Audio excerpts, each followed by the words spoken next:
Testing? Testing? Is this thing on? Or is it Baroque? Dad jokes. We got 'em here at Music Student 101. We also still have hundreds of years of history to cover. So, let's get right into it with your hosts, Jeremy Burns and Matthew Scott Phillips. Happy end of October 2025. Another one down. I'm Jeremy Burns. I am Matthew Scott Phillips. You know, Matt, back in 22, around this time, we did an episode on what makes music scary for all the Halloween fans. I remember that. And maybe about a year ago this time, it was Shankarian analysis, which was terrifying, far more scary. But today we gather to discuss the Early Baroque period. Less scary. Actually quite pleasant. Yeah. And by the way, that harpsichord piece was one of Frescobaldi's. Right, yeah. And I Girolamo Frescobaldi. And I Googled the easiest Frescobaldi piece. But was it not pleasant? Came up with that. I mean, there could be some Halloween-y instruments in the Baroque era, though. You know, it's the era of the harpsichord and the organ. Oh, yeah, especially You give me an out-of-tune harpsichord and watch shivers go down my spine. Real quick, for those who have heard us say that we are getting into the advanced theory, you need not shy away because we will tackle more complex topics, of course, but we'll also continue with special topics in history episodes such as this one. Absolutely, absolutely. Anyway, before we get into this episode, we like to do our little social section. Indeed. And so we have a new review. We do. This one is from Richard the Pratt. Mm-hmm. And he calls it Sweet Demystification. How very nice. Yeah, indeed. Richard says, I've been a bass player for 20 years, and I've tried many times to learn music theory on my own without much success. This podcast really made a lot of things click, and I enjoy each and every episode. Keep up the good work. All right. Well... And thank you, Richard. Have we mentioned that we're bass players? I think we have. It's come up maybe once. Hey, and also, don't you wonder if maybe bass players explaining theory to bass players, to other bass players, can just... There's like a secret code there. A better job. Pianists, write in and let us know if this is helpful at all. At all, yeah. Yeah, I think we've got a real niche in explaining music to bass players. Yes, we do. Imagine that. Anyways, thank you for that review. The reviews, thank you so much. Some people can support us financially, but if you can't, the reviews are a great way to spread the word and open awareness to us, to maybe some people who can support us financially. So you're helping out either way, and that's why we read these reviews. Absolutely. So thank you, Richard the Pratt. Mm-hmm. Thank you, Richard. Now, if you do want to support us financially, you can go to the donate page of our website, musicstudent101.com. where you'll see you can do one-time donations on PayPal. Indeed. Or you can do this subscription type thing, which is called Patreon. Yes. And we got a new one of those recently. Well, on Patreon, for a monthly subscription, you can get cool little perks like bonus episodes, yes, nice coffee mug, that kind of stuff. Videos of our band playing. Videos of the band playing, the Area 47 band. We need to get some of your stuff, sundials up there, Matt. Yeah, we do. We absolutely do. When we have stuff, it'll go up. Yeah. Matt and I have a new little project. We'll talk about. It's yes. actually kind of in the line of this kind of stuff, Baroque, Renaissance that we're doing. Yeah, absolutely. Yeah. Back to Patreon anyways. Check it out if you want to. That's patreon.com/musicstudent101. Mm-hmm. And we would greatly appreciate your help if you want to be a good friend of ours like Sean Hodges, our new Patreon patron. Very good. Good old Sean. Sean is a woodworker by trade out of Toronto, Canada, and he played piano as a kid up to about age 14, and then he took a 20-year hiatus. Now in his young adulthood, he picks it back up, and shortly after, he finds myself and the good doctor. What does Sean have to say, Matt? So Sean says, I don't really have time for lessons lately, so I'm using any resources and books/apps/podcasts I can, and I've listened on and off for a few years now. It's great to listen and learn while I make furniture. Mm-hmm. I also dabble in the shakuhachi, the Japanese flute, although I'm much worse at that, but it's a very cool instrument. Yes, it is. Is it not? Really super cool.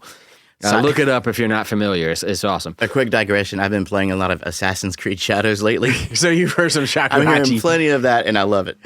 So keep it up. Send us some, actually. Indeed. I generally jump around episodes and just finished your 3 blues episodes in a row. While your voices remain unchanged, since I don't know what you look like, I'm just imagining that you've been growing beards uncut through all these years into what are now floor-length masterpieces. How about that? Not quite floor-length. During we have grown beards. During the cool season, I do kind of I do wolf out a little bit. I do get a little bushy, yeah. And your hair is ever long? My hair is ever long. It actually was shorter for a while, while we were doing the podcast, and then it's grown back out again.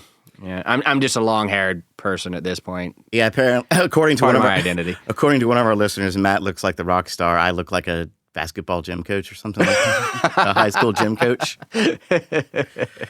Which is ironic, because Jeremy is so much more the rock star than than I'll ever be. So anyway, so Sean continues. Thanks again for the excellent show. You guys really are great. Thank you, Sean, so much. Thank you, Sean. We'll have to send Sean pictures of our beards. Yeah, absolutely. Give me about a month or so. Give me a month, yeah. So, moving on. We finally have a listener mail, and this is sometimes where we get our little musical nuggets, and this is one example of that. We have another Patreon patron that we met actually back in episode 144, which was Renaissance Music Part 1. Yeah, okay, back there. See how everything comes full circle. Indeed. So we have Attila Fust out of Cape Breton. And what does Attila have to say, Matt? Attila says, I have taken the dive into the deep end and trying to wrap my head around modes. So far, not too bad. Just a question on the show notes for episode 27. When identifying the modes, in some cases you use the term minor scale or a natural minor scale. Actually, looking back, you use minor scale only for the Dorian mode and then natural minor scale for the remaining modes based on the minor scale. I think it is the same thing, i.e. minor scale equals natural minor scale, with respect to the diatonic modes. If not, please let me know. If anything, it made me look at this aspect of modes more closely, which has increased my understanding considerably. Keep up your great work. Well, thank you so much for the support and for the great question, Attila. I think I can maybe shed a little bit of light on this. Please. So when we talk about the minor scale in the context of modes, we do mean the natural minor scale when we're talking about the diatonic modes, a.k.a. the old church modes, a.k.a. the modes that are generated from the major scale. Yes.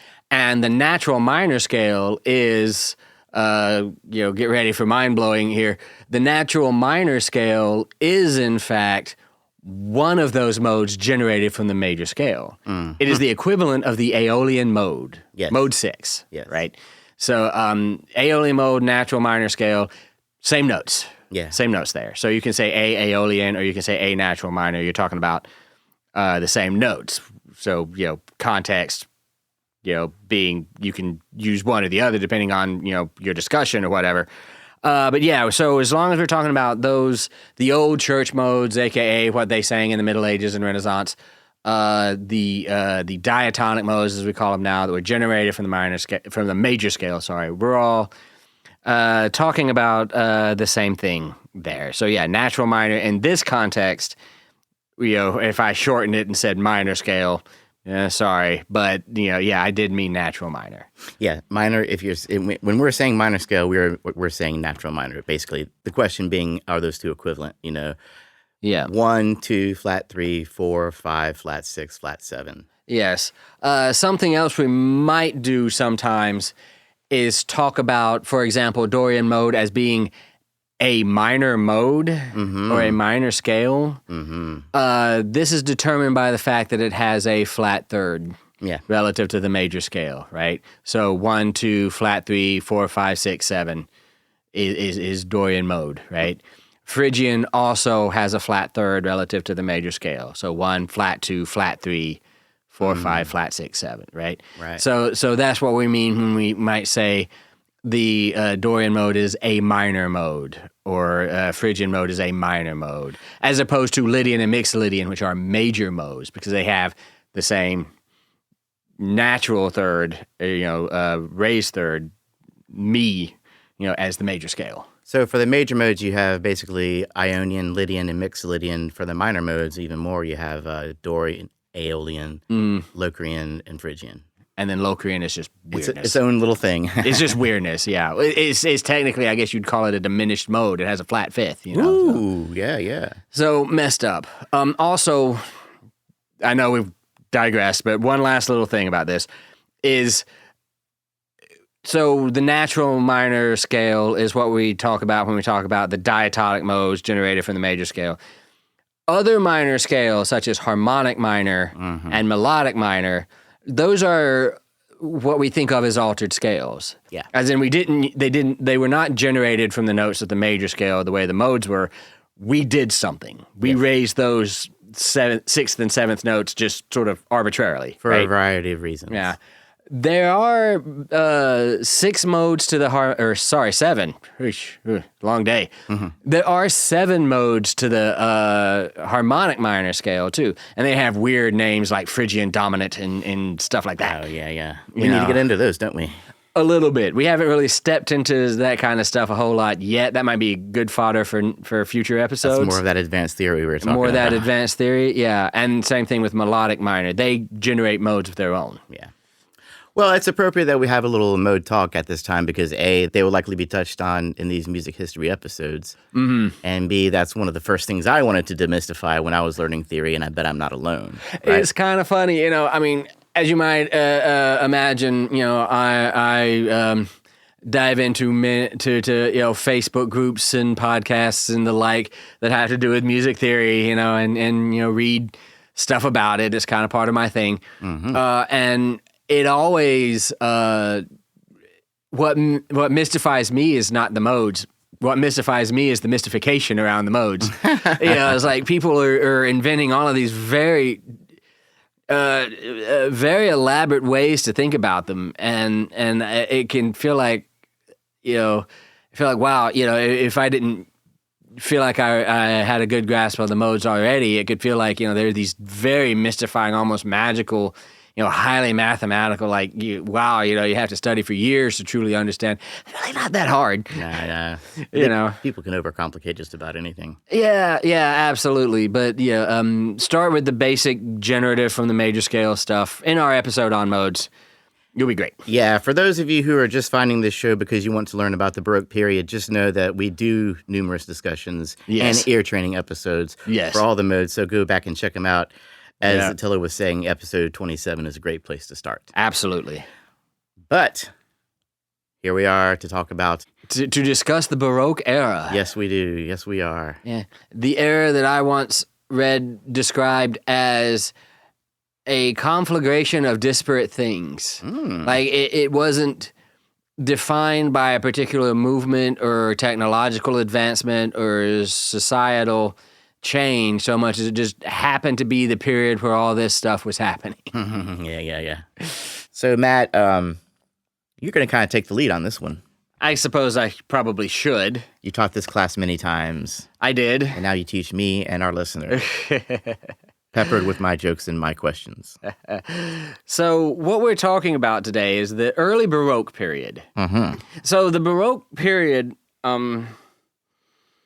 some people will talk about the early, middle, and late, and we might even be doing that, I think. Some people will just talk about the early and late, but the takeaway from that is that it is a period that kind of transitioned over time. So what we're talking about is the end of the Renaissance, 1600-ish, right? Yeah.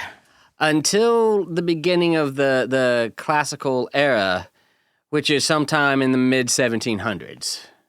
I'm horrible with dates, so somebody go back and check that out.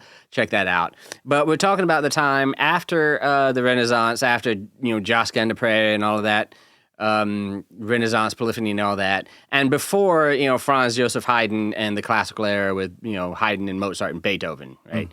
So this era includes a lot of people you might have heard of before: Antonio Vivaldi, Johann Sebastian Bach, George Philip Telemann, if you into classical guitar at all, organists like Buxtehude and other people. Actually, he may have been Renaissance. Now that I think about it, That's a new one to me. but a lot of great organists come out of the Baroque era.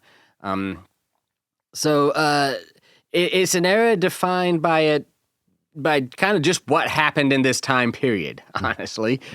A lot of the people we'll be talking about today are people that you didn't necessarily hear about, because the early Baroque is more well known to enthusiasts, academics, than it is to sort of the general public.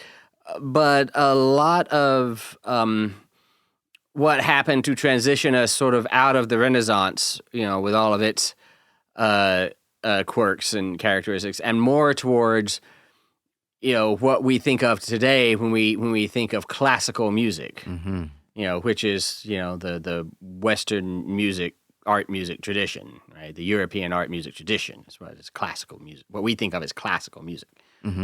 A lot of getting to that point, a lot of the groundwork was laid in these early Baroque years, just coming out of the Renaissance. Okay. So when we just start coming out of the Renaissance, some things are happening, right? And by the way, go listen to our Renaissance episode if you haven't yet. Take a path through the Renaissance, so you get some understanding of what's going on there. Yeah, I mean, I guess it's not required, but I think I would do that. Yeah, we will talk about some things we talked about in Renaissance that we might have to redefine a little bit. Yeah, we will. But so one of my big soapboxes that I used to get on a lot is this idea of sort of sectioning off, the Middle Ages was from this to this, and this happened, and the Renaissance is from this to this, and that happened. Yeah. When the truth is, this stuff sort of just evolved. It kind of flew one thing from the other. That's never flowed, whatever. Oh, you mean flow? Flow, yeah. It flows from one thing to the next, right? It's not this demarcated. Like, people didn't wake up in 1600 and go, okay, Happy New Year. Now it's the Baroque era. Right. Let's break out our church and chamber sonatas and our divided choirs and et cetera. It kind of evolved. Even today, as trends come and go quicker than they did back then, they certainly don't do it overnight. Right, exactly. Yeah. So some of the things that are evolving out of the Renaissance when we come into the Baroque, the Renaissance madrigal, which you might remember there was an Italian version and then there was an English version. It was very heavy on this thing called word painting, right? Where we sang a high note if the word was high. And if we sang a low note, or we'd go down a scale if we were falling down a hill, things. And so in this way, we were attempting in the Renaissance to interpret the text. The Italian madrigals were in Italian, so if you wanted to get all the word painting in those, you really had to speak Italian fairly well, right? Yeah. But then, Queen Elizabeth wanted English ones, so she hires Thomas Wilkes, and he writes a bunch of English madrigals, which are easier for us to understand. Toward the end of the 1500s, this word painting got ridiculous. Like every word. I wrote a great paper on this. It is. I'm sorry for the shameless plug, people. I really am. But I wrote a great paper on this. You got some thoughts on this, man. I have thoughts. You can read my paper. It's out on the. It's what did I call it? The associative approaches to text interpretation or something like that. Cool, man. Yeah, you can read it. It's on academia.edu. Search for my name, you'll find it. I wrote a great paper on this. All right, shameless plug over. The word painting got so extreme that every word of some of these poems that they were setting to music was word painted in a certain way. And there was some reaction against this. People were getting a little sick of this. They kind of sort of started thinking, isn't this sort of a little trite? A little, I see what you did there. It's real cute and everything. But are we really expressing the emotion of the text, the emotion, the feeling, or the meaning, the real meaning of the text by just going, oh, they said hi, so we'll sing a high note, ha ha ha. This is kind of surface level entertainment for their right, Florentine school. So there was this group of sort of artistic intellectuals and thinkers in Florence. And they called themselves the Florentine Camerata, actually. They were, which Camerata is just a little room, because I guess they met in a little room, I don't know. But the Florentine Camerata, they began to say word painting, they said, look, guys, word painting is not really going to fly. It can't truly express any deep feeling. And plus all of these different voices, because these madrigals were set for 4 or 5 voices, that can't really express emotion. What you need to express emotion, according to the Florentine Camerata, is a single singer who is not trying to word paint, but is trying to emotively express in their performance. And they felt that a singer could really only learn how to do this from actors and orators. So they were like, all right, guys, go learn how to do this from theater. Okay. All right. This would inevitably lead to opera. Now, if memory serves, Matt, you're more in the Florentine school of thought when it comes to word painting. I actually kind of am, yeah. And again, I wrote a great paper about it. Hey, yeah, I think it's cute and clever, but I can imagine after about a decade or a century of that. Yeah, it might get half a century. Yeah. It was definitely getting old. They created this new style of singing, right, called recitative. Recitative. It was kind of half music, half recitation. It was music designed to approximate speech, right? So in this way, you could be singing, but also be kind of having a conversation, right? Like in theater. So so you could have a dialogue between 2 characters or 3 characters, and you would be singing, but it would be close enough to normal speech that the words would be clearly understood, and people could follow the action.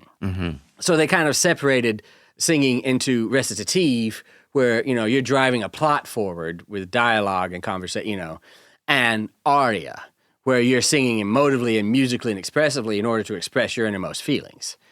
So the aria is typically more musical, where the recitative is more spoken wordish. Yeah. Still singing, still using tones and notes. But, yeah, and if you listen to opera, and you will if you finish this podcast, you'll hear the difference, right? But yeah, this inevitably leads to the stage. This inevitably leads to the birth of opera. All right. Which became the primary form of art and entertainment for the European masses for the next 200-300 years. Yeah. Oh. Yeah. So this is going on in Florence. Okay. Right? One of the great musical capitals of Europe at the time. The mecca of art and... yeah. Meanwhile, in Venice, choirs had gotten huge. They'd gotten so huge that they were doing this thing that we would call divided choirs. Okay. So the divided choirs were... one choir singing at one point, and they would put them in different places, like in the rafters, one side of the rafters and the other side of the rafters. Yeah. And they would be singing different parts at different times and only singing together. And the orchestra, the instrumental players were in the middle, and they would sing at different times in different places, Hey, I got a question for you. Yes. Prior to this, in the Renaissance period, were choirs more like 5 or 6 people, and now they're bringing in, or did they always use bigger crowds? Or when did they start using full on? Like everything, it starts to flow, right? So towards the end of the Renaissance, you've got composers like Luigi Ockeghem, who's writing vocal music, but he's writing it for 12 different counterpoint parts. Yeah. Which is nuts, right? Keeping all of that stuff together. But he was doing it. And these choirs, and so they'd gotten so big that one choir had to sing the first 4 parts and another choir had to sing the second 4 parts, and things like that. And we had these divided choirs. When you were writing 12-part counterpoint, not all of those parts get to sound awesome, right? Not all of those parts get a whole lot of passing tones and neighbor notes and trills and decorations. Some people are just kind of there singing. Yeah. Right? They're just going to have to sing half notes or whatever because there's just too much going on. Sure, yeah. Out of this rose harmony, homophony. Okay. The ideas that we think of as homophonic music, melody and harmonic accompaniment, which would lead to our idea of chords, right? So when you've got 12 parts, some people are just going to have to be doing that, right? Mm-hmm. Because, when you've got, imagine that times 8 or 9, right? It's like, all right, some of you guys are just going to have to play C, E, and G, okay? Or sing C, E, and G. And you're just kind of going to be doing that. Maybe you'll go down at, So is it safe to say that in the early Renaissance and prior to that, there was monophony, which was just one line of music that people... There was polyphony. So everybody had their own melody. Uh-huh. So it was basically one melody piled on top of each other. But wasn't monophony there before polyphony? Yes. As in the earlier Renaissance? That was, or Middle Ages. Middle Think Ages, of Middle that's Ages right. as Okay, monophony. Yeah, okay. And then came polyphony. Now we have homophony. Homophony. Which is more than just two lines working together. It's having the idea of chords and harmonies. It's kind of having the idea of chords, right? It's kind of what we think of as chords today. Got it. Yeah, or at least the beginning of those. Some choirs are still just singers. Mm-hmm. Some choirs are now purely instrumental. Okay. The Baroque era is the beginning of the orchestra. Yeah. Right. Because now, the technology around and the sophistication of these instruments are getting to the point where they can very easily play in tune. Mm-hmm. Right. They can very easily stay in tune. We may not have thought they were very well in tune, but compared to centuries past, they were better in tune. So they were more of an option. Everything didn't have to be sung if it had to have any complexity to it. Right? Even before they established a tuning system. Right? Yeah. Yeah. Yeah, they're still arguing about that. Yeah. But what tuning system notwithstanding, they at least can hold in this intonation, right? So a lot of choirs are for instruments. This is all going on in Venice. Did they still call them choirs when they were just instruments back in the then? beginning? They did. Okay, Yeah. so choir wasn't limited to the like vocals. a choir of viols, for example, or a consort of viols, right? Yeah. Interesting.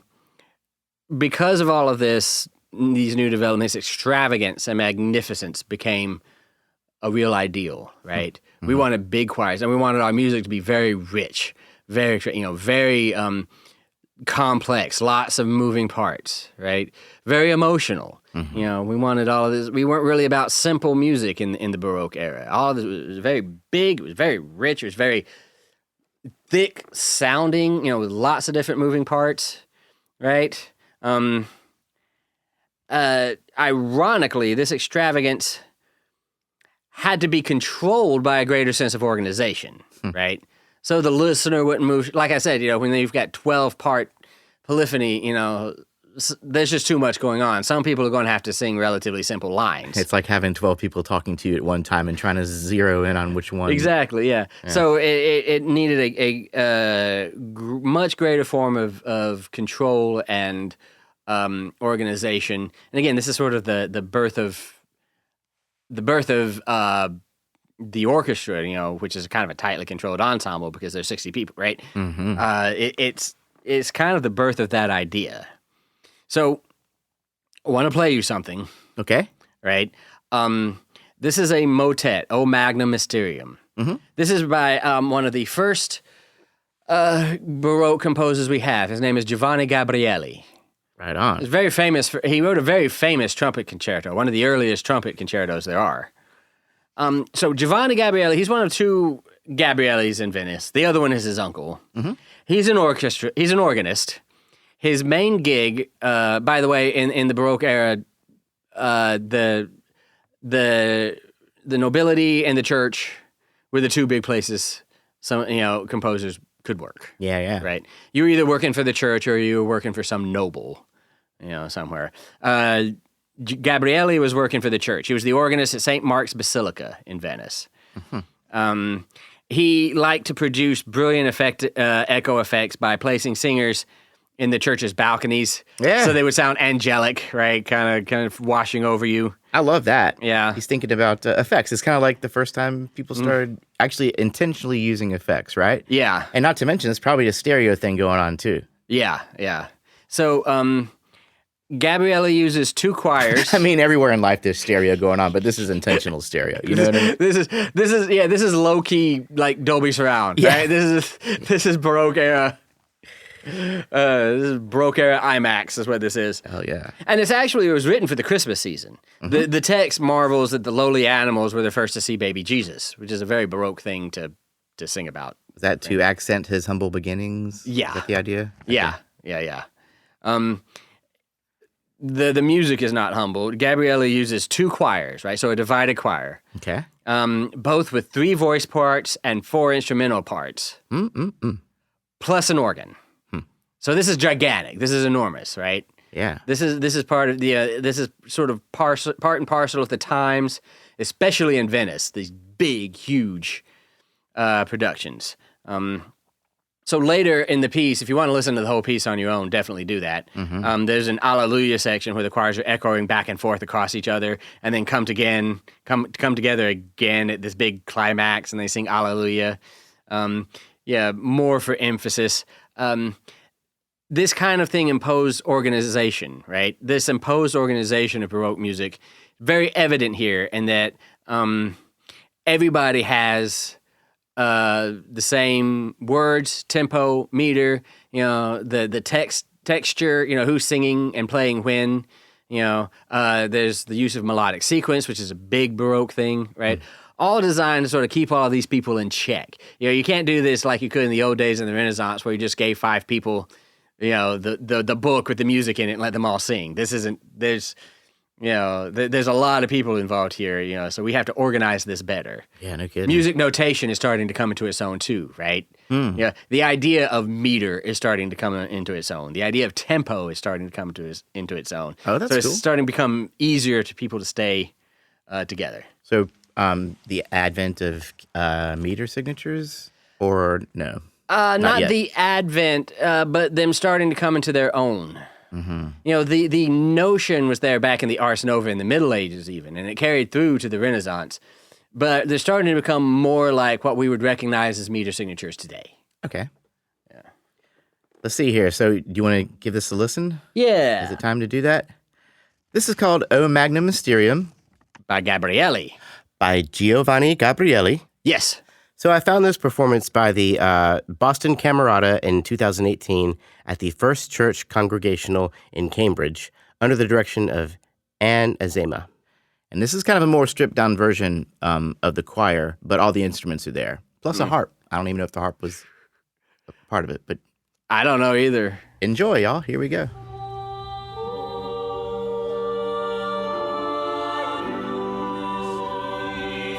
Still sounds very Renaissance. It's very early Baroque. Until those instruments come in, at least. Yeah, hear those horns?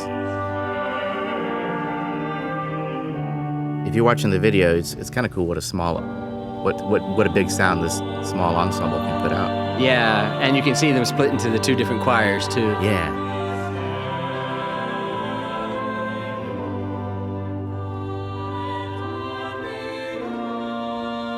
And it looks like, we did mention this particular one is this kind of a stripped-down version. Yeah.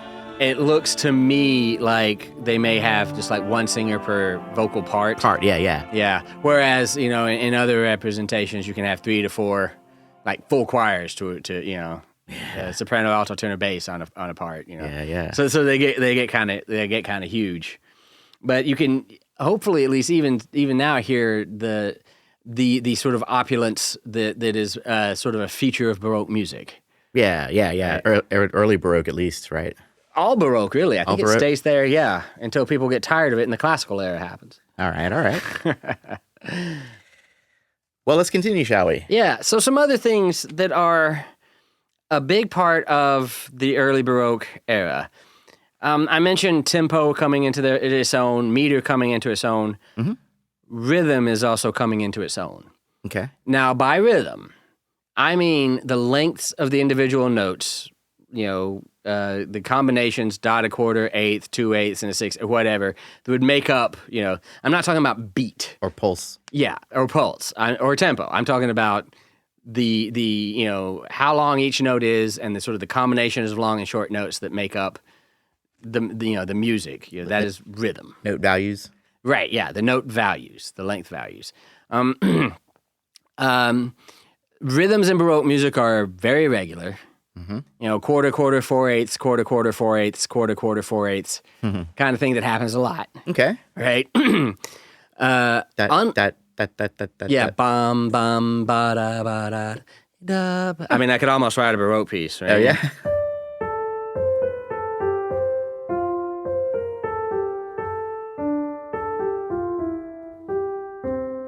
Oh, I should have gone. Right? Yes. On the fly, man. I'm just a genius. You see, no one appreciates you, Matt. Now I'm such an underappreciated genius over here. But anyway, you can hear the regularity of that rhythm, right? It became a thing. Unlike Renaissance rhythms, which could change, which were just sort of random. There was really no rhyme or reason other than we wanted to keep the counterpoint up to snuff, right? Passing par. Other than that, the rhythm was really kind of random. Kind of flowy. Could change very whimsically, right? In the early Baroque music, like I said, wide acceptance of meter. Bar lines appear for the first time. That's cool. So once bar lines appear, now you've got a real sense of a meter, right? You've got a sense that a measure is this many beats, this many pulses, right? Yeah. And this is an idea that we all can understand. There was also, in the musical texture, meaning what are they playing, what's going on, right? Again, homophony is a thing in the early Baroque period, right? Homophony is kind of being born. Basso continuo becomes a thing. And basso continuo is associated with the Baroque era. It doesn't really survive outside of that. Oh, does it not? No. But the bass part in Baroque music is often performed either by an organ or a harpsichord, sometimes a lute, sometimes a thing called a theorbo, which is like this giant string instrument. Yeah, it's pretty awesome. Yeah. You might see it sometimes. It's like, one of these string instruments, like the neck is extending like 7 feet long. Yeah, it's like 4 feet long, and this dude's sitting at it balanced on his leg, had to. In one of the videos I think we're going to play, he's got one of those Oh things. yeah. So but it's usually played on one of those. It helps bind textures together. It was originally sort of an afterthought. But composers started to map out the basso continuo first and adjusted the polyphony to it. What this is we're just writing out a bass line. Right? We're starting from the ground up. Yeah, we're writing the bass line, and then we're writing the intervals that should be played or sung over the bass line. Oh, I see. So that's the Right. basso continuo, yeah. Right, yeah. Again, this is sort of the birth of harmony as we know it, because these intervals above a note of a bass line kind of become chords. And eventually we write out specific notes, and now we're writing harmony, right? Cool. It's because they eventually started just writing the basso continuo, and then they would adjust the polyphony to fit the basso continuo, right? These things kind of started collecting around a most often used thing, right?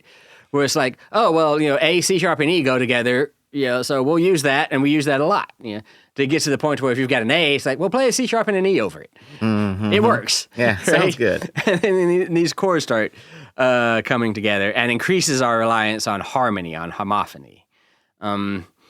Ground bass, again, plays in this form. The bass instruments play a single short figure many times, generating the same harmonies. And above this, there are different melodies or virtuoso passages. We all, and I do mean all of us, know what this sounds like. Well, I'll play it in the bass. How about that?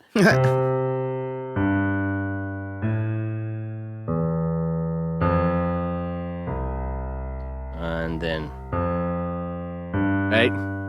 Yep. We all know that one.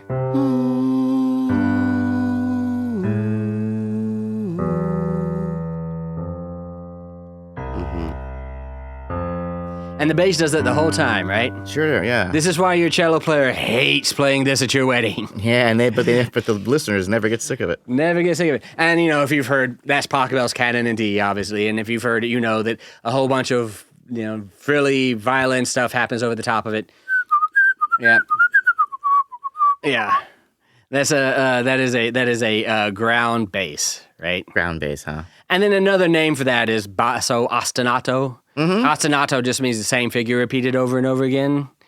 And so you all might also hear the term basso ostinato, which is kind of a fancy way of saying ground bass. I was going to say, are these two terms interchangeable, or did ground bass, was that a later adopted term? Because it doesn't sound like those other two terms. Yeah, they're fairly interchangeable, yeah. Okay. I mean, basso continuo and basso ostinato they're Italian, obviously, so ground bass is sort of a translation into English. Yeah. Basso continuo, by the way, everybody, just to clarify, this is all being played on a single instrument, right? So this person is reading the bass line and playing what amount to chords based on the figured bass above it. And it's keeping everything held together. Yeah. Right? Makes sense. One person doing those rhythms. Yeah.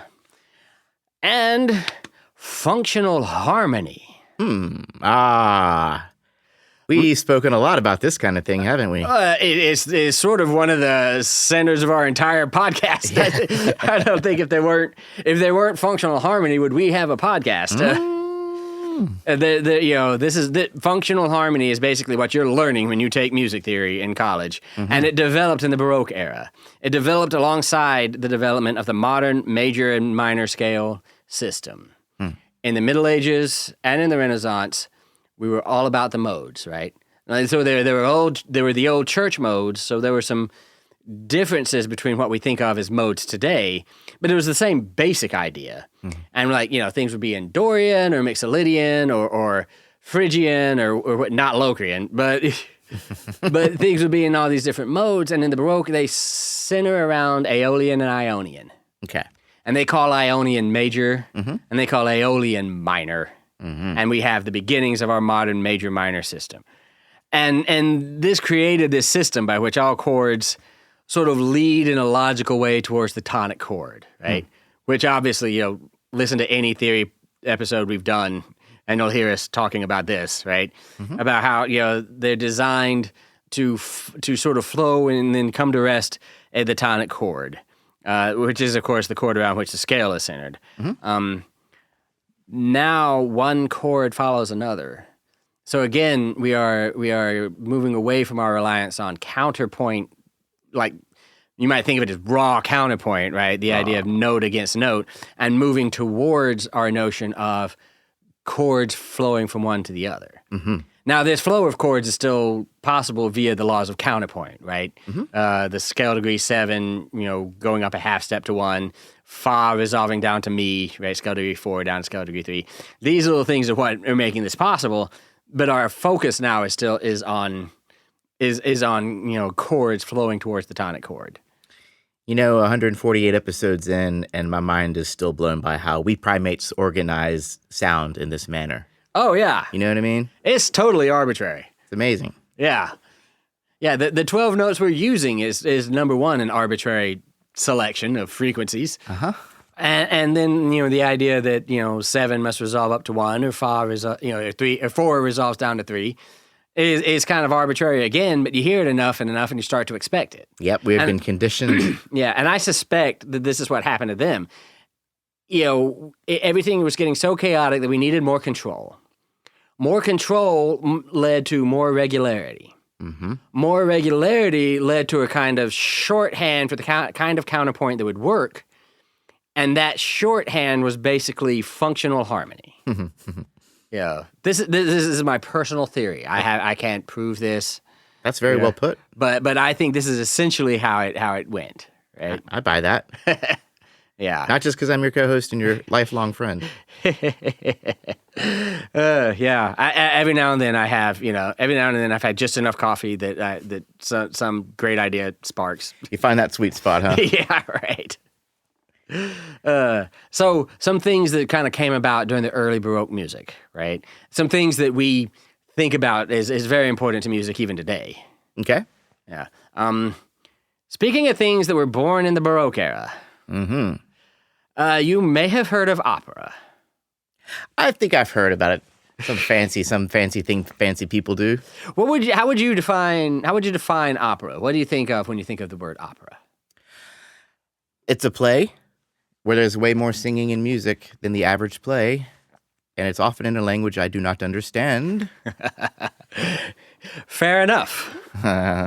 That's quite sufficiently close, actually. Thank you. What did I miss? Well, the only thing is, the play is nothing but music. There are typically no spoken words in opera unless you're hearing some, modern 20th century thing or something, right? In general, operas are entirely sung. Yeah, I was kind of reading into this, and apparently the first recorded theatrical performance was in Egypt, like 2000 BCE. You know what I mean? Yeah. 3-day passion play depicting the death and resurrection of Osiris, right? Well, yeah, that's a great, And then, great subject. but they didn't. They came in heavy. 3 days. Good Lord. Yeah. And then in the 5th and 6th century, Greece theater really took off, right? Right. But now, way later in time, Yeah. they're finally doing all music and song. Yeah. In theater.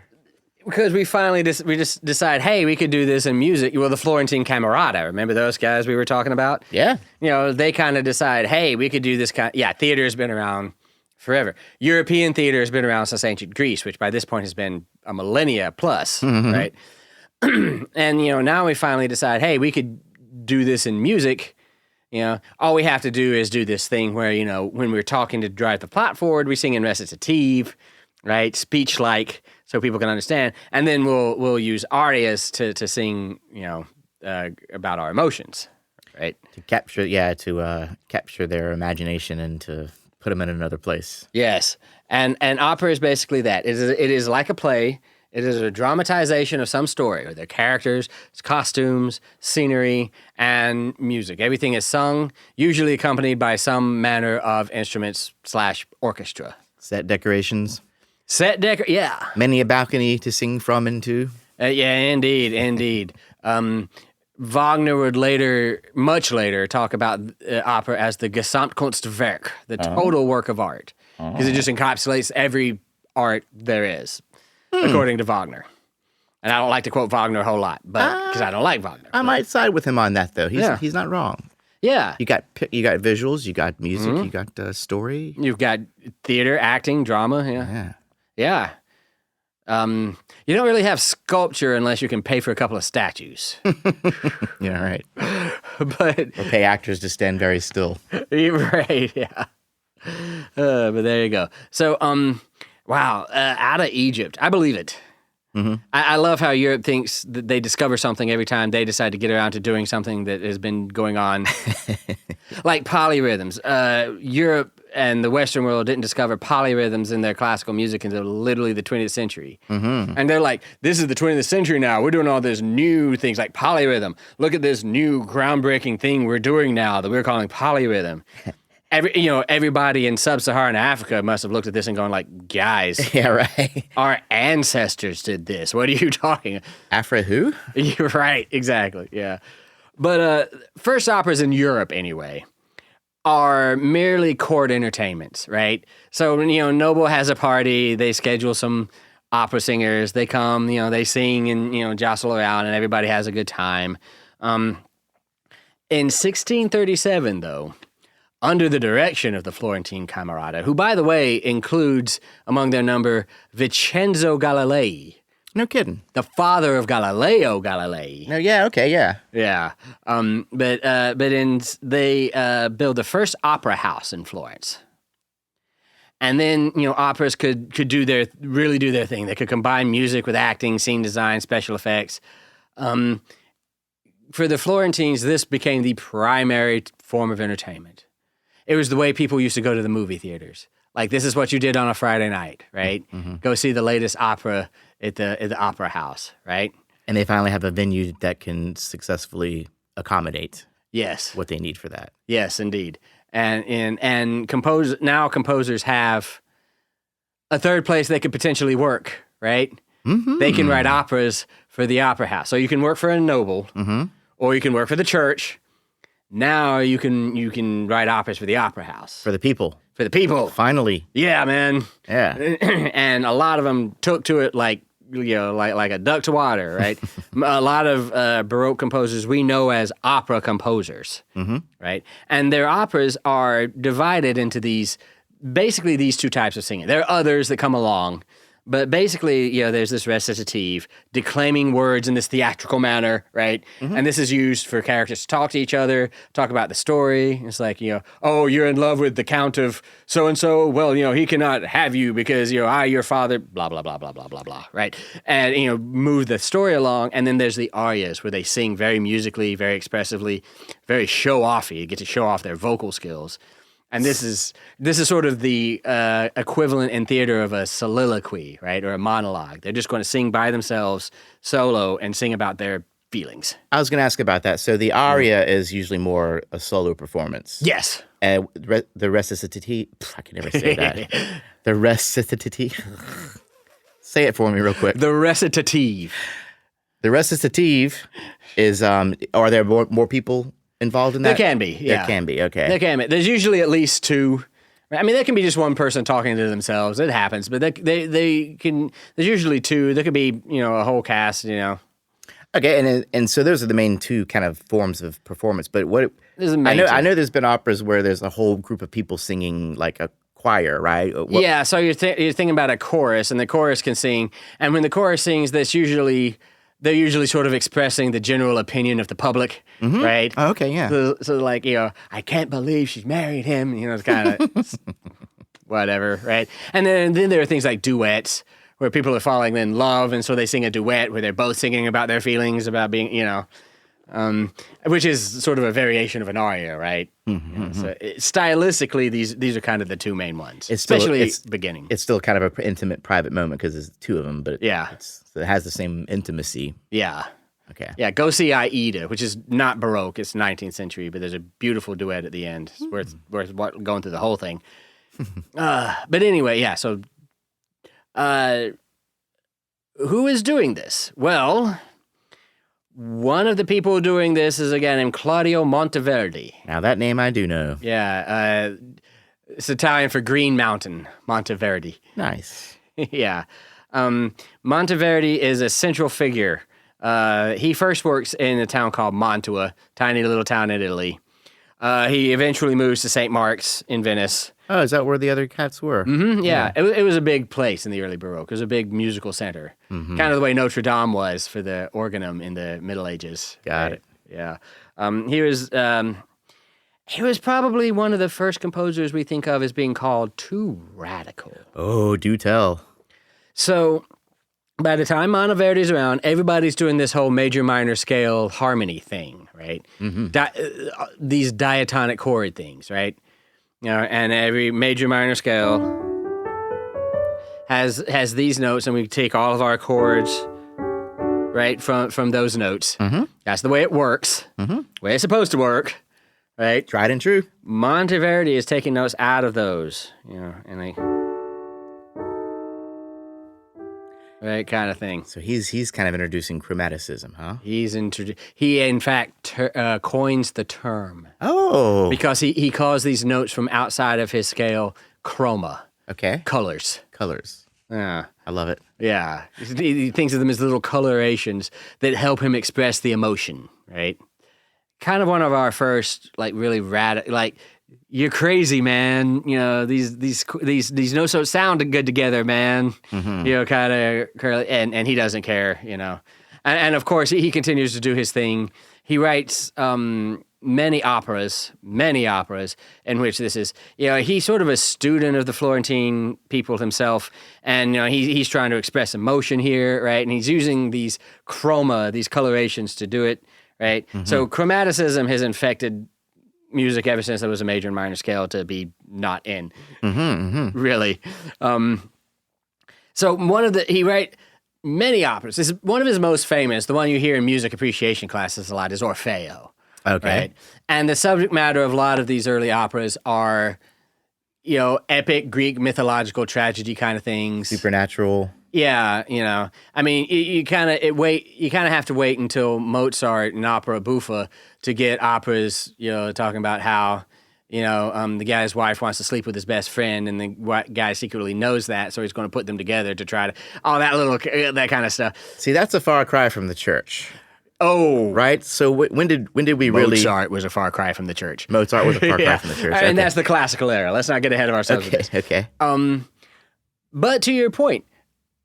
Monteverdi, also a far cry from the church, right? This is Greek mythology. This is an opera about Orfeo is the Italian word for Orpheus, right? The Greek hero who goes to the underworld to try to get his beloved back, and then he fails, but he sings this song that makes Hades weep, and all of this stuff. So this is kind of big mythological, high fantasy maybe for the time. And of course, he fails because he's not supposed to look back at her until he's clear of Hades, and then he looks back right at the end. So she, tragic, yeah. Yes, that is in fact a far cry from the church. Opera is a far cry from the church. Mm-hmm. This will get him in trouble eventually, right? Because this is very, very secular stuff. Yeah, and the church doesn't really like it. Right. It won't get him in trouble, but there'll be some tension there. We'll get to that. Little side eye from the church. Yeah, little side eye. We'll get to that.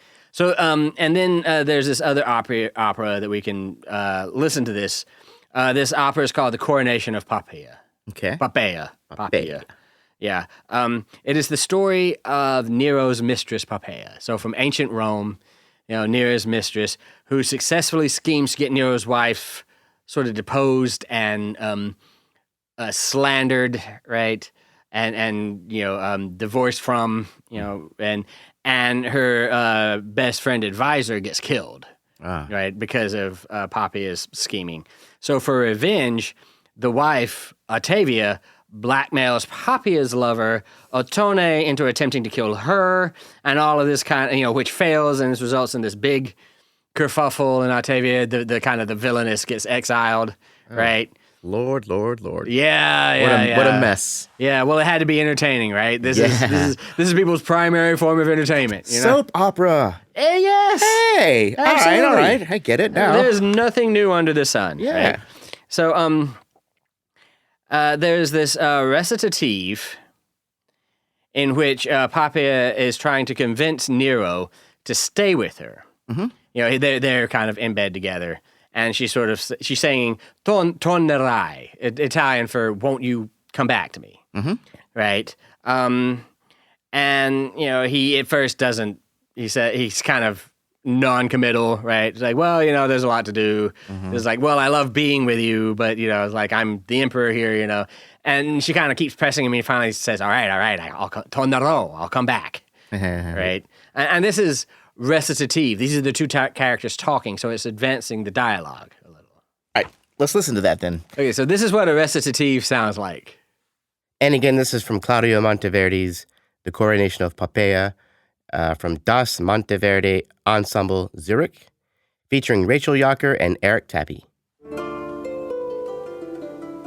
Hear the musical interlude? Yeah. Here, tornerai, won't you come back? See how it's kind of speech-like a little bit? Mm-hmm.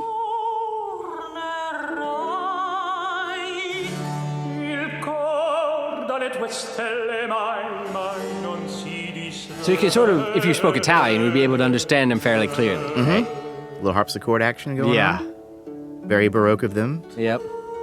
That is the basso continuo, that harpsichord, right? Kind of keeping it together. Got it. Non posso, I really can't. Baby, come on, yeah.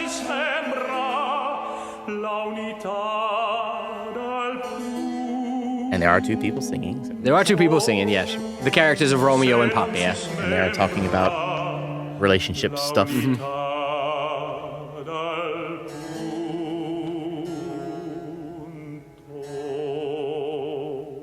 So that's an example of that word I still can't pronounce. Recitative. Recitative, yeah. Yeah. Tornerò. Yeah, I'll come back. Fine. She finally got him, huh? Yeah, she was like, all right, quit. Yes, fine. I'll come back. Yeah. Stop nagging me. Yeah, I love opera.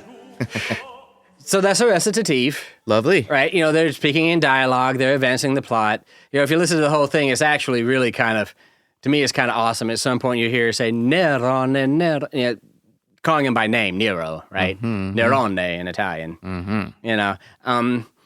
And then, once she'd finally wrung this promise out of him, and he has to kind of, sweet talk her a little bit more even, but then he finally gets to leave. And once he leaves, she sings very jubilantly about how happy she is that she kind of got him to promise to come back to her, right? And this is an aria. So she's alone on stage now. Nero's left. And she's singing Speranzi tu mi vai, hope you will come to me. Okay. And shows singing about how love and fortune are on her side. All of this is going to work out in her favor and how happy and joyful and hopeful she is about, getting everything she wants. What you'll hear in this is a lot of vocal showing off, right? Okay. So this is not dialogue. This is not speech-like singing. This is singing. And in the Baroque era, they're following a lot of the sort of techniques set forth by the Florentine Camerata, but they thought would express emotion the best. Things like trills, right? And groupies and stuff like that. All these vocal gymnastics. Melisma. Yeah, melisma and all this stuff that to them is the things that express emotion in music. Not word painting. We're not doing any of that. We're done with that. We're done with that. So this is the aria that immediately follows that recitative, right? This is Speranza tu mi vai. And a continuation of the same performance by Das Monteverdi Ensemble, Zurich.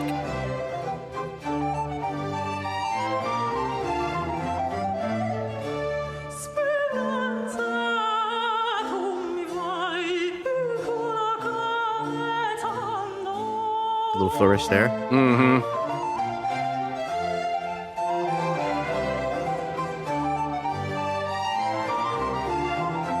Orchestral accompaniment. Yep. Yeah. Caught me by surprise there. Terrace dynamics. Everything's either loud or soft. Oh. Vibrato. Oh, yeah. They would have called them trilli. Trilli. Yeah.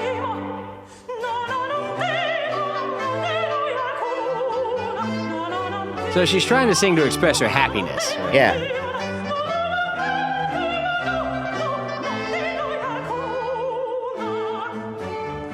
And we can pause on that perfect authentic cadence there. Yeah, perfect time. It goes on for a few seconds more, but yeah.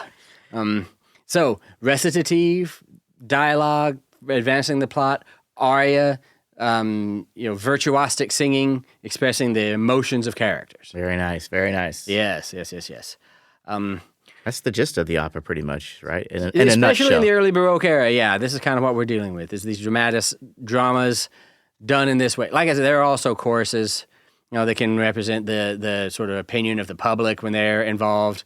Or, there's a choir of angels, I think, in Orfeo, that kind of thing. The main crux is recitative and aria. Duets, trios, quartets. Yeah. In recitative, you usually only hear the basso continuo. It's just there to play the chords so that the singers can stay with it and stay in tune and everything. Okay. Yeah. I did notice in the that. arias, it can be the full orchestra often. I did notice that. Yeah. Which is not as big as a modern orchestra. It's usually, like 5 or 10 players, but it's still there. You can't drown out the singer. Yeah, can't drown. Yeah. That's not what the point of the opera is. Exactly. Yeah. All right. Well, speaking of orchestra, this period also marks the swift rise of the importance of instrumental music. Okay. So you remember in the Renaissance, instrumental music, if your alto didn't show up for the gig or something, and there was an oboist around, well, maybe they can play their part on their oboe, right? Okay. That's what instrumental music largely was in the Renaissance. But towards the end of the Renaissance, you start seeing consorts. Soprano, alto, tenor, bass of a viol, or of an oboe or a recorder or something like that, right? In the early Baroque, the development of instrumental music, like I said, really kind of skyrockets.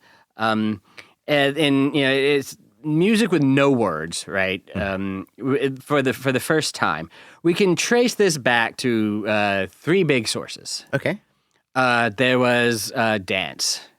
So while opera was the genre that was most fascinating to people at the time, it was also firmly linked to ballet. Musicians would put together sets of dances called suites, and we would have fun dancing like this in the courts of nobles, right? Mm-hmm. Again, noble throws a party. They might get a small opera troupe, or they might just get some musicians to play a dance. Okay. Right? And, if you've ever watched, like, Bridgerton or Game of Thrones or anything like this, you've seen, like, the idea of sort of, like, upper-class nobility dancing to music, right? Yes. And part of being an upper-class person is you have to know certain dances, Yeah, right? they do the thing where they put their hands together. And, And do you a have to little know circle. you have to know all the moves and stuff like this. This idea comes out of the Baroque suite. The birth of the achy breaky. Yeah, so suites are song, the pieces of music that are put together. They're often selected from operas, but they could be played by instrumental musicians themselves. Sort of like just playing the music without the singer there, right? Kind of like playing the soundtrack. Yeah. And they would put all of them together and they would sing, so they could dance to them. Eventually, these suites would be like dance music, and you would have to know the band would play the gavotte or the saraband or the passacaglia, or there were like hundreds of them, and you had to know the steps or you couldn't dance with them. Minuet, was that one of them? Minuet was definitely one of them. Yes. But these things actually kind of evolved and got more complex. Instrumentalists gained recognition by playing very, very well on their instruments. This is kind of a new time thing, right? Yeah. It's like people are becoming known for being a really good violinist, right? Or a really good bassoonist or whatever, right? Most of what they played was still improvised. But eventually they would start writing it down. And what they were playing was largely like imitative polyphony, right? Like, so they would just basically take the vocal polyphonic parts and play them on their instruments. Oh, yeah. Well, we do that today during guitar solos and stuff like Absolutely. that. Absolutely. Absolutely. Yeah. Nothing new under the sun. Yeah. This all comes from this. This is why I feel like it's so much fun and so worthwhile to know about this kind of stuff, is because it really does influence the music you play and listen to now, right? It really does. But yeah, that's what they would do. Eventually, composers would start writing just for these instruments, right? They're not just borrowing some vocal music anymore. Now they're starting to play. They're starting to compose for these people. And so did some composers like, not only do I want this for the violin, but I want this person to play it, like, or is it more just sometimes? Most of the time, they'd want themselves to play it. What they would do would be, I want this for the violin. Yeah. Not just whatever treble clef instrument you happen to have on hand. This is a violin music. Okay. Antonio Vivaldi would do that in his Four Seasons. Oh, yeah. But that's late Baroque. Right now we're still kind of getting to the point where we're writing music specifically to be played on instruments. Got it. Right. One of these developments of this was one of the most important polyphonic genres in all of music, the fugue. Oh, yeah? Yes. A fugue is a piece that is just one melody played offset in time from each other. So one instrument or voice starts the melody, and then it is entered by a second voice, starts at the beginning, and the other one keeps playing. It's kind of like Row Your Boat. Yeah, right? rounds kind of. Yeah, the difference between a fugue and a round, though, is a fugue is much extended. And they're not just copying the first few notes, right? It goes on for many, many measures, right? And it's designed contrapuntally. You can do this for one voice, two voice, three voices, and four voices, right? And it all still continue to fit together. And the melody leaps around from voice to voice while the other parts do counterpoint. And well, the melody is played in all the voices all the time. Yeah, and then eventually, so even when the first melody is on measure 16, there's the second melody will be playing what the first melody did in measure 10. It's really just written out that much. Yeah, so it's really sophisticated. Bach was a master. Yeah, I don't know where to begin. Yeah. I would not know where to begin. Me either. I don't try.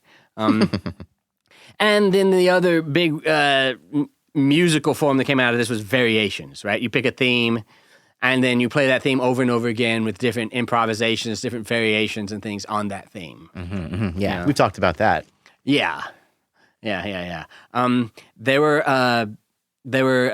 composers who were very famous for writing instrumental music. For example, your your favorite of this era. My new favorite. Girolamo Frescobaldi. Uh-huh. Yeah, world-renowned composer of organ and harpsichord works. A master improviser himself. He composed a lot in the forms of stylized dances and variations. He also wrote toccatas, which are like just sort of free-form fantasy kind of things. And he wrote canzonas, which were more rigorously organized, like imitative works. Not fugues exactly, but like imitative polyphony, like from the Renaissance. Does canzona come from the root of vocal singing? Yeah. Okay. Yeah. But there's not singing in it. No, it's instrumental music. It's just instrumental music sort of mimicking vocal music. Got it. Makes sense. Yeah. So this is actually, we've got one of his dance suites. Uh-huh. So this is one of those things like we throw a bunch of dance styles together into a suite, right? No limit on how many, or how few. All of them didn't have to be very long. Some of them are like 30 seconds. But there would be all of these suites, and the band, as it were, would play them one after another so all the nobles could dance, right? This one's pretty short, made of 2 short dance movements followed by a set of variations. So if you want to listen to the whole thing, and you can, you'll hear the canzona, and then you will hear the balletto, and then you will hear the corrente, or corrente, I guess that's Italian. And then at the end, you'll hear a passacaglia. These are all different, just Baroque dance styles. And they're all defined by something different, the meter or the speed or the emphasis on beat 2, that's the saraband. It's so we'll be hearing the canzona, right? Yes. Now, what qualities we'll be hearing in this are shared by other canzonas, or the fact that it is imitative, polyphony, and that it sort of sounds like vocal music. Okay. So I found this version of Frescobaldi's Canzone detta la Biancina by New Trinity Baroque. This is a rehearsal recording of theirs. And they put a lot of really good sound for the number of musicians. This is David Brutti on cornetto, William Bauer on violin, Andre Laurent O'Neill on cello, chitarrón player William Hearn, and organist Pedro Gasta.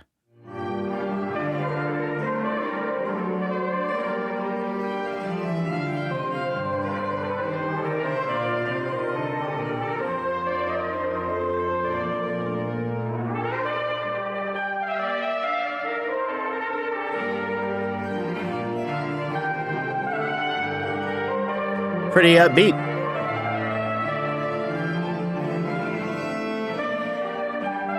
So you hear how that you can sort of hear how that's maybe, it sounds like it came from Renaissance polyphony, right? Oh, yeah. It's very, very thick. There's a lot of notes going on. Nobody's standing still at all. Yeah.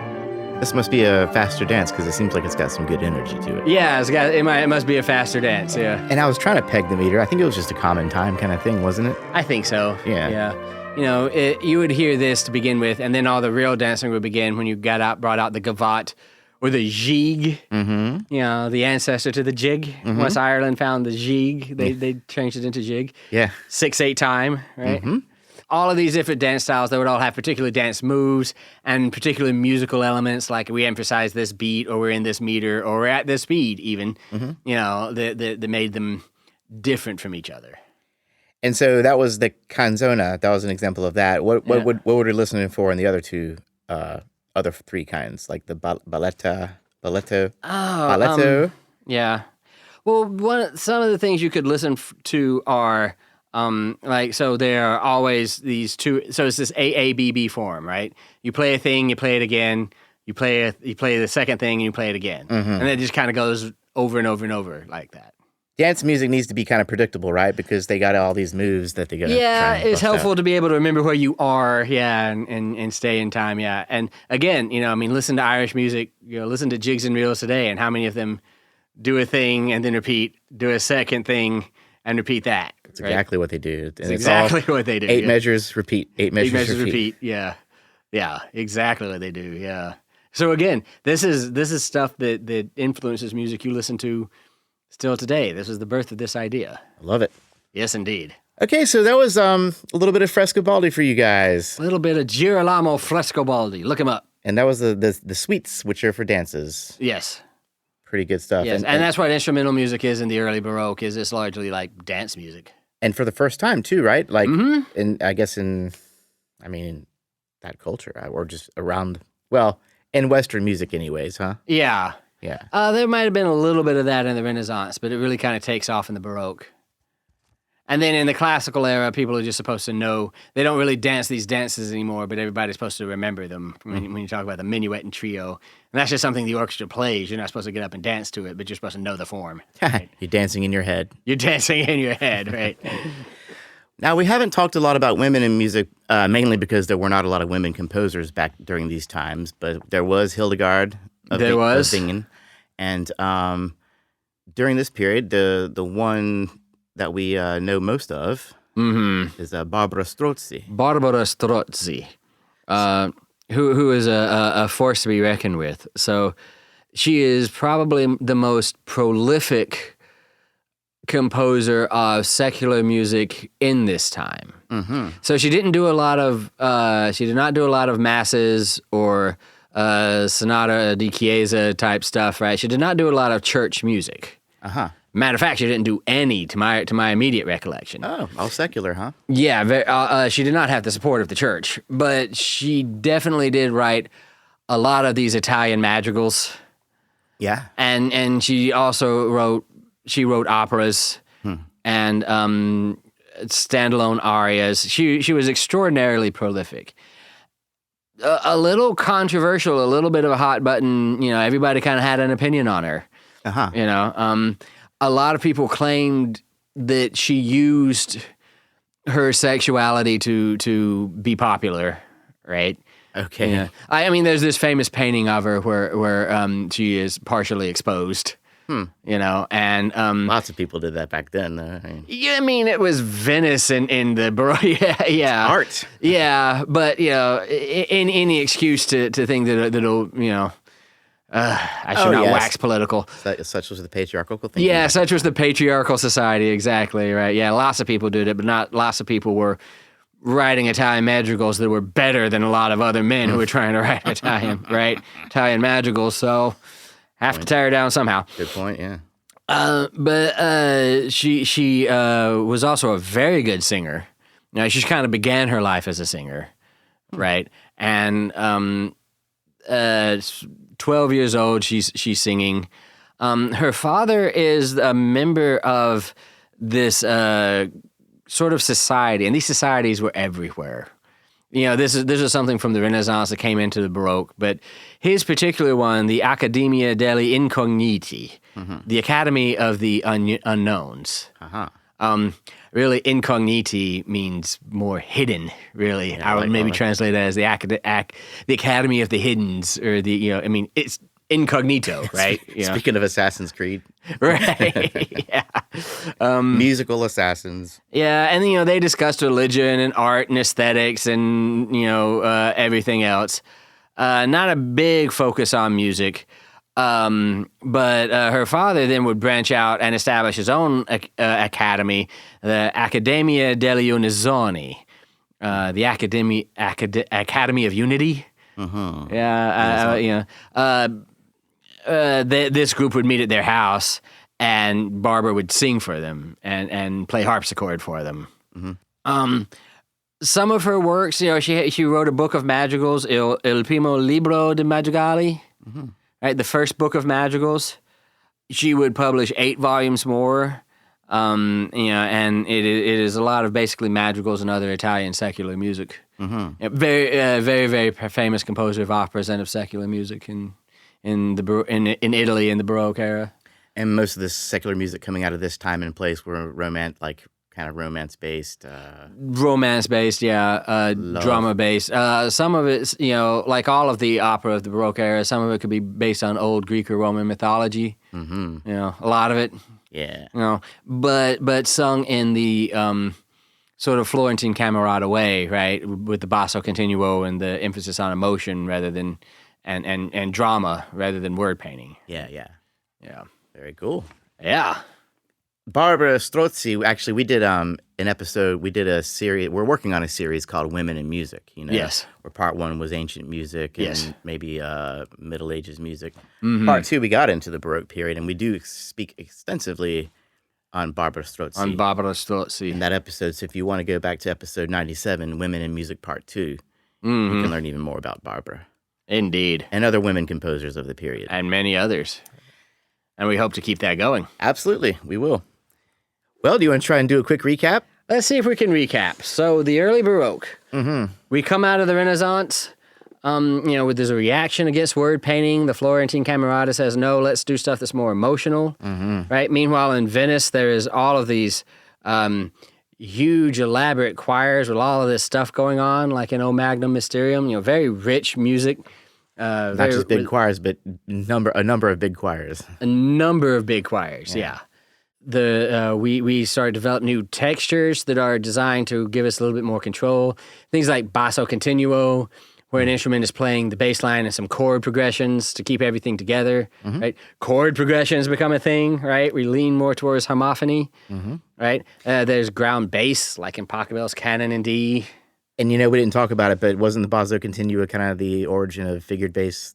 Yes, basso continuo is kind of the origin of figured bass, yeah. Okay, cool. Save time and paper, yeah. Which we still use in theory to talk about inversions, yeah.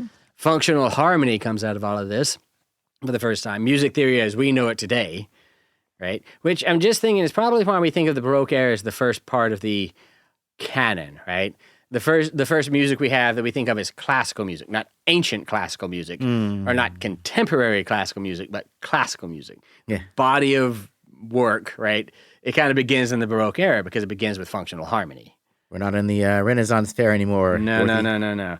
We also had the birth of opera, and it's dramatizing of great mythological stories and stories about ancient history and all this big time stuff in which everything is sung. It's a lot like a theater play, except everything is sung. There's costumes, there's scenery, there's acting, and there's also singing. Singing recitative, speech-like when we want the plot to go forward. Singing beautiful virtuosic arias when we want the characters' feelings to be expressed, right? Groundbreaking entertainment. Yeah. It became the main thing. It was like going to the movies, right? This is what people did on Friday night, right? And then we have the rise of instrumental music with its virtuosity, with its particular form types like fugue or theme and variations, or toccatas and canzonas, right? And we also had these dance suites come about where the musicians would just play these instruments, right? For nobles to dance to, right? And they would play a balletto, and you'd have to know the moves, the steps to the balletto, right? And then they would play the gavotte or the saraband, or like there was 100 of them, right? And they could put however many together they wanted in this suite and make people dance it. Oh, he said this is a balletto? Crap, I've been doing the corriente the whole time. Dang it! No wonder. Well, don't I look like a proper knave? A proper knave. A moon calf.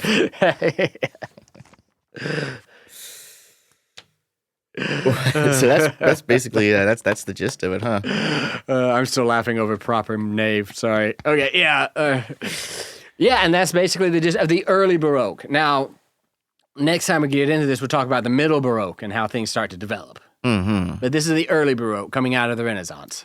And I guess it'll either be mid to late or just mid and then another episode on the late Baroque, huh? Yeah, we might do mid and then another episode on late. Otherwise, it'd be a long episode. Yeah, there's more than enough material, I promise that. Oh, good. And if not, we can digress our ways through it. We always do. As we do.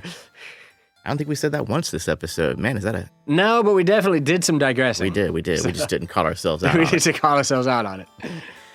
Well, we hope you guys enjoyed that little history lesson and got yeah. some good little theory nuggets out of it in the meantime. Yeah, and kind of understand where some of the music you might listen to sort of has some of its origins. Very true, very true.